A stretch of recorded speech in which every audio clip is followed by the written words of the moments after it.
اعوذ باللہ من الشیطان الرجیم، بسم اللہ الرحمن الرحیم۔ ناظرین کرام السلام علیکم۔ آج کل تلاوت کر رہے ہیں سورہ یونس کی، ایک ایک آیت کو سمجھ کے پڑھنے کی کوشش کر رہے ہیں۔ آج کی نشست میں بیٹھنے سے پہلے گزارش کروں گا کہ میری پچھلی ویڈیو کو دیکھ لیجئے، کیونکہ آیت نمبر 22 مکمل نہیں ہو سکی تھی۔ جی ہاں، آج ہم آیت نمبر 22 کو دوبارہ پڑھیں گے تاکہ ہم صحیح طرح سمجھ سکیں کہ اللہ کا حکم کیا ہے۔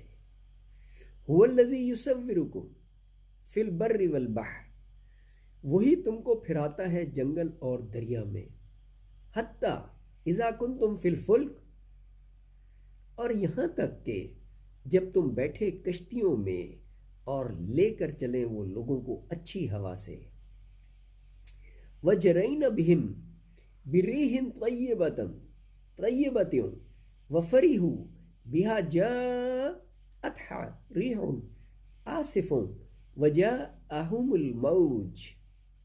جی ہاں، لے کر چلیں وہ لوگوں کو اچھی ہوا سے اور خوش ہوئے اس سے، آئی کشتیوں پر ہوا تند اور آئی ان پر موج ہر جگہ سے، اور جان لیا انہوں نے کہ وہ گھر گئے، پکارنے لگے اللہ کو خالص ہو کر کہ اس کی بندگی میں اگر تو نے ہمیں بچا لیا ہم کو اس سے، تو بے شک ہم رہیں گے تیرے شکر گزار۔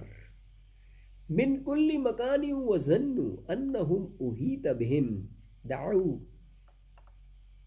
اللہ مخلصین لہ الدین لئن انجیتنا من ہذہ لنکونن من الشاکرین۔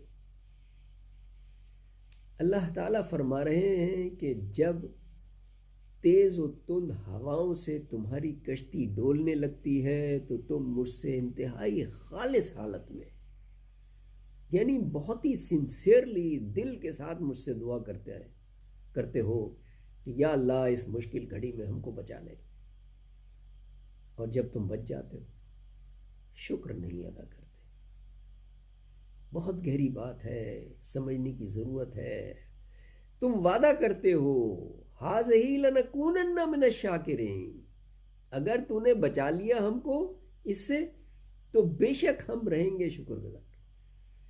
یعنی مشکل وقت میں تم یہ وعدہ کرتے ہو کہ اے اللہ اس مشکل گھڑی سے ہمیں بچا لے تو ہم ہمیشہ تیرے شکر گزار رہیں گے، لیکن جب وقت گزر جاتا ہے تو تم بھول جاتے ہو مجھے۔